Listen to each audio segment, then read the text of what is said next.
Hi everyone, so I thought I would give an update on a better route planner as an app. Been using it for a few weeks now, and I think it's it's got great potential, we all know that. However, using it in the Polestar 2 right now,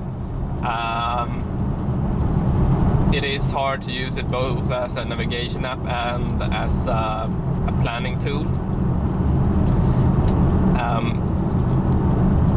And what do I mean about that? Well, once you start driving, it actually adapts pretty well. So after you've been driving for 20 minutes or so, it kind of calibrates itself. But what I've been seeing is that the initial or the estimation in the beginning can be quite off, and it's quite annoying. I think it has something to do with it's trying to take in the data from the car or what it has. The problem is that a better route planner can only collect data when it's running, so sometimes it gets bits and pieces of information that sort of distorts the consumption, which is really annoying. And I think that's one of the drawbacks with a better route planner in relation to Google Maps. Google Maps, I think, is pulling data from the car all the time, while a better route planner can only do that as long as you have the app active. So the problem is, that would be fine if you're using it in the car, and you know that, okay, in a few minutes I will get the correct answer. But the problem is that translates into the web as well. So if you're going in at home and try to plan a trip and use the data from the car, that can be quite distorted.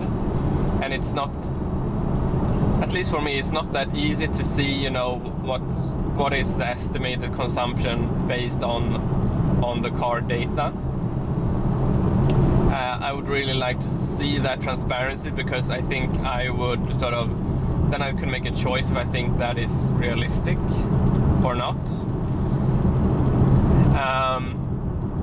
Another thing I've seen is that in the start, as I said, the estimation from a better route planner is more volatile than Google Maps.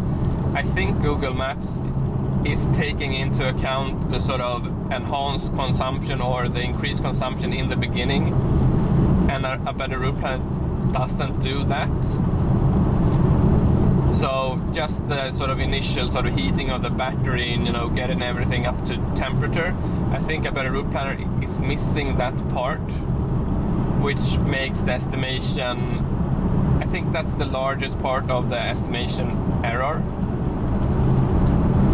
So I don't know if a better route planner uses sort of a flat consumption, while Google Maps might be having sort of a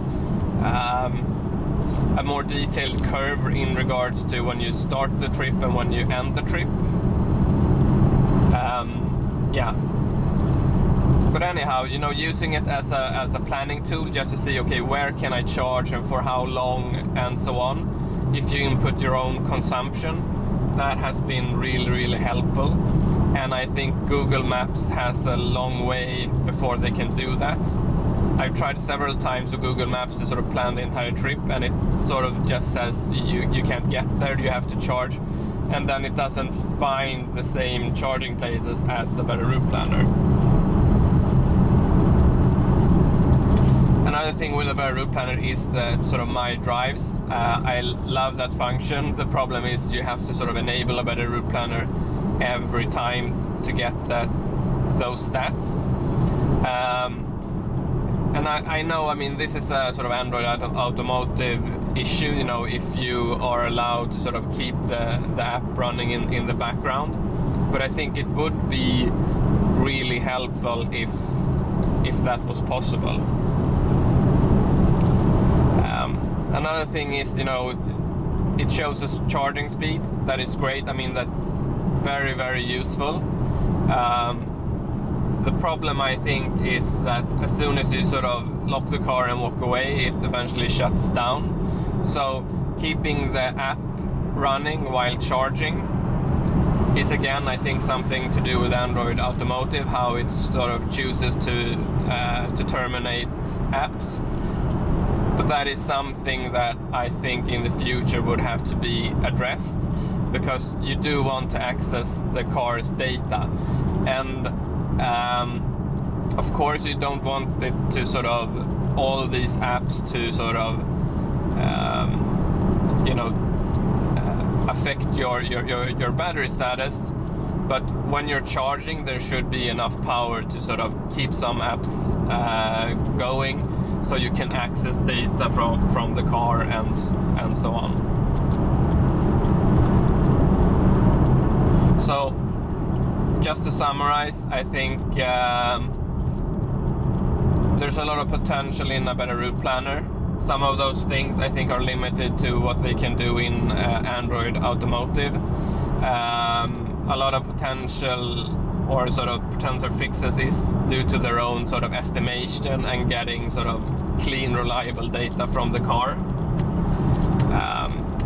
As a navigation tool, Google Maps is much better, and unfortunately I think Google Maps will be able to add the same features as a better route planner quite fast.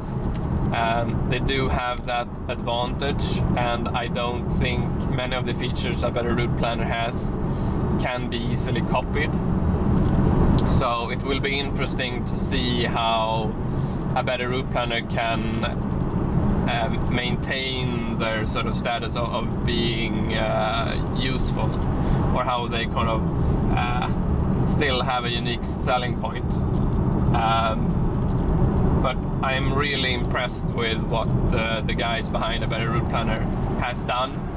I mean,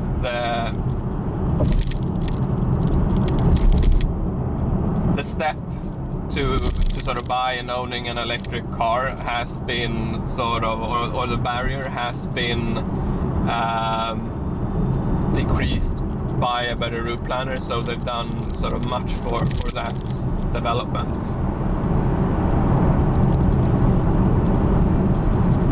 Okay, so if you've tried a better route planner in the Polestar 2, please let me know, and if you sort of have other impressions or insights, it would be really interesting to know.